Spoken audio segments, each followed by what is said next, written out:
ഈ മൂവി കണ്ടു preview show കണ്ടപ്പോ ചിലർക്കെങ്കിലും ദേഷ്യം തോന്നി എന്നുള്ളത്. അപ്പൊ എനിക്കും ലൈക്ക് എനിക്ക് പേഴ്സണലി ഞാൻ മൂവി കണ്ടു, റിവ്യൂ ഷോ കണ്ടു. അപ്പൊ എനിക്ക് തോന്നിയൊരു കാര്യം ലൈക്ക് ഇപ്പൊ നേരത്തെ പറഞ്ഞു മാറുന്ന ആ ഒരു കാലഘട്ടം കാണിക്കാൻ മലബാറത്തെ അവസ്ഥ കാണിക്കുന്ന ഒരു ക്യാരക്ടറാണ്.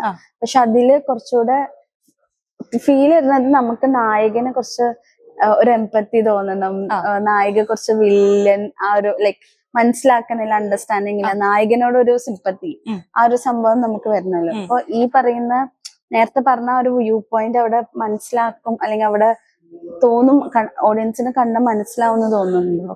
ഓഡിയൻസിന് ഇതാണ് നമ്മള് എയിം ചെയ്യുന്നത്, അതായത് ഒരു ജോലി വേണം, ഇത് വേണം എന്നുള്ള അതല്ലേ ചോദിക്കുന്നത്.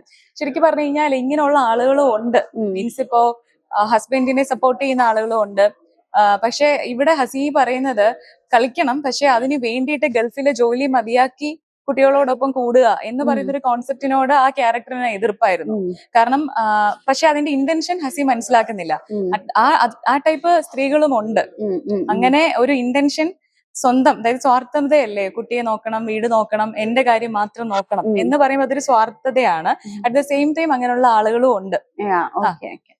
അങ്ങനെ നോക്കുവാണെങ്കിൽ അത് ബാലൻസ്ഡ് ആണ്. അപ്പൊ ലൈക്ക് ഒരു കംപ്ലീറ്റ്ലി നെഗറ്റീവും പറയാൻ പറ്റില്ല, പറയാൻ പറ്റില്ല. കാരണം അതിന്റെ ആ ക്യാരക്ടറിന് ഡിമാൻഡ് ചെയ്യുന്നത് അങ്ങനെയാണ്. പിന്നെ ഫൈനലി അത് മനസ്സിലാവുന്നുണ്ട് എന്തായിരുന്നു ഇന്റൻഷൻ എന്നുള്ളത്. അപ്പൊ അഖിലാണല്ലോ അഖിലാണ് എങ്ങനെയുണ്ടായിരുന്നു എക്സ്പീരിയൻസ്? ഫിലിം കണ്ടെന്നല്ലേ പറഞ്ഞത്. അപ്പൊ ഫിലിമിൽ എന്തായിരുന്നു അതേ ക്യാരക്ടർ തന്നെയാണ് അഖില് എനിക്കും ആ സെറ്റിൽ തോന്നിയത്. അങ്ങനെ ഓവറായിട്ട് ആരോടും അങ്ങനെ സംസാരിക്കില്ല, കമ്മ്യൂണിക്കേറ്റ് ചെയ്യില്ല. സംസാരിക്കും, വളരെ ആള് സൈലന്റ് ആണ്, വളരെ മിതമായിട്ടാണ് സംസാരിക്കുന്നത്.